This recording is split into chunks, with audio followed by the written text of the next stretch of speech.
제가 발표하게 된 주제는 윤리경영에 대해서입니다. 제 발표의 순서는 첫 번째로 윤리경영의 정의, 두 번째로 실천 사례, 세 번째로 시사점입니다.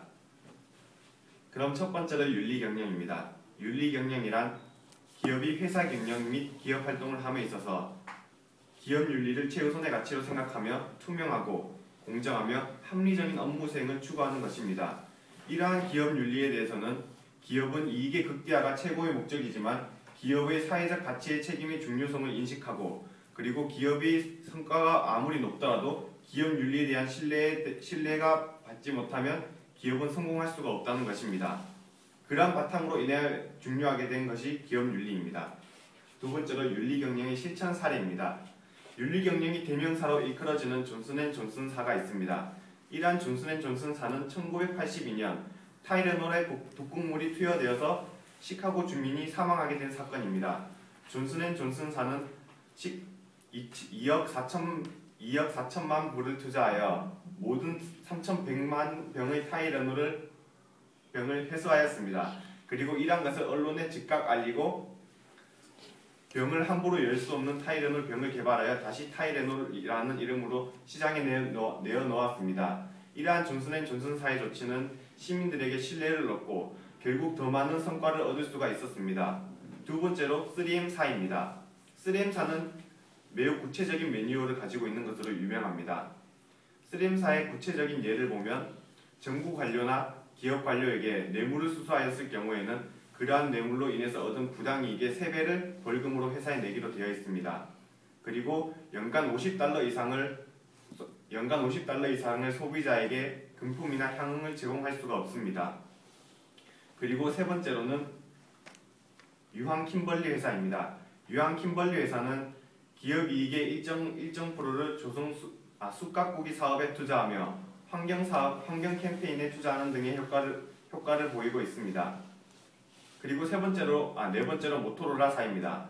모토로라사는 계속하여 기업 윤리를 구체적으로 하면서 모든 사원들이 간부화하는 식의 윤리경영에 참여하는 경영 정책을 펼치고 있습니다. 마지막으로 시사점입니다. 노블리스 오블리제라는 말이 있습니다. 신분에 따라 도덕적 책임과 의무가 존재한다는 것입니다. 저는 이 말이 기업 윤리와도 어느 정도 상관이 있다고 생각합니다. 기업은 그러한 사회적 위치에 걸맞는 도덕적 의무와 책임을 발휘하여 국가 발전에 더욱더 힘써야 한다는 것입니다. 저는 우리나라의 모든 기업들이 윤리 경영을 적극적으로 실천하였을 때 국가 발전에 더욱더 큰 이바지가 된다고 생각합니다. 이상입니다. 경문씨 지원하신 회사 그리고 직무. 네, SL의 노무관리부서입니다.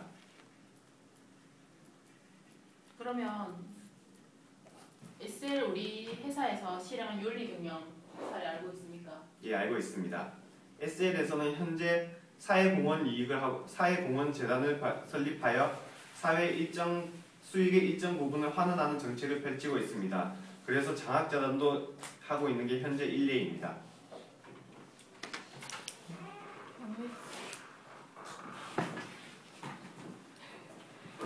경민씨, 우리 회사에서 자동차 부품을 만들었는데 그게 결함이 있는 걸 알고 있었어요. 우리 회사가 알고 있었는데 그 결함이 아주 작은 거였어요. 그래서 운전자가 다칠 위험이 있지만 다쳐봤자 조금밖에 안 다치는 건데 그걸 만약에 고치게 되면 비용이 엄청나게 10배 이상 든다고 생각했을 때 우리 회사가 윤리 경영을 따지자면 그것을 교체해야겠지만 이윤을 따지자면 교체하지 않고 그냥 보상해 주는 것이 나았을 때 그래서 어떻게 대처해야 할지 생각해 보시고 말씀해 주세요.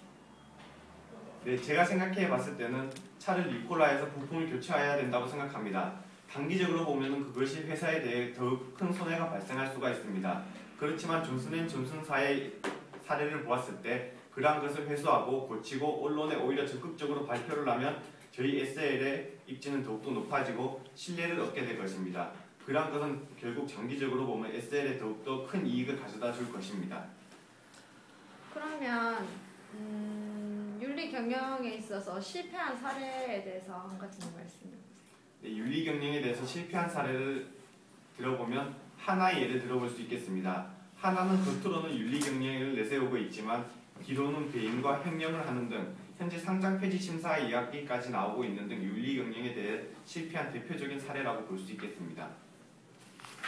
그러면 그 윤리 경영 문제점도 있잖아요. 그리고 그 문제점에 대처하는 방안은 뭐가 있을까요? 네, 윤리 경영에 대한 문제점으로 들 수 있는 것은 먼저 피드백이 잘 이루어지고 있지 않다는 것입니다.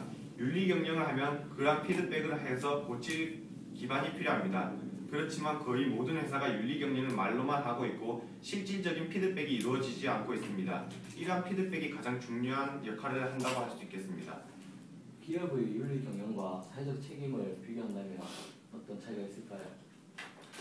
기업이 윤리 경영의 바탕하에 사회적 책임이 존재하는 것이므로 기업이 윤리 경영하에 그러한 사회적 책임과 사회적 지위까지 고려하여 모든 것을 수반시켜야 한다고 생각합니다.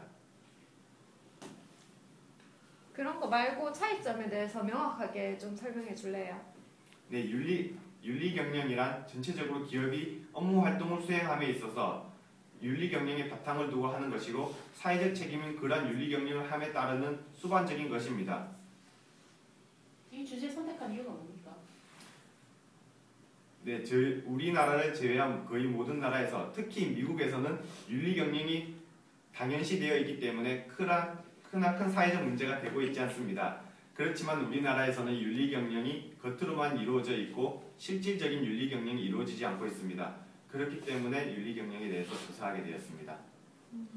노무관리 쪽으로 지원했는데 왜 그 직무를 선택했어요?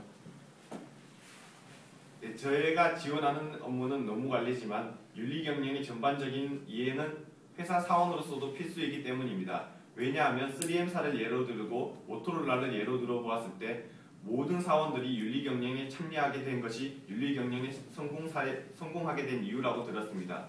그러한 것이 제가 노무관리의 부서에 지원하더라도 윤리 경영에 대해서 알 필요가 있다고 생각했습니다. 기업 수익의 일부를 사회에 꼭 환원해야 하는 이유가 무엇일까요? 기업 수익의 일부를 사회에 환원하게 되는 이유는 저는 기업의 사회적 지위에 따른 책임과 의무라고 생각합니다. 왜냐하면 노블리스 오블리제라는 말에도 있었듯이 기업이 그러한 사회적 위치에까지 올라가게 된 것은 소비자들의 공헌이 컸다고 생각하기 때문입니다. 그러한 소비자 공헌에 대한 보답의 의례라고 생각합니다. 그러면 소비자들이 기업이 윤리 경영을 함으로써 어떠한 요인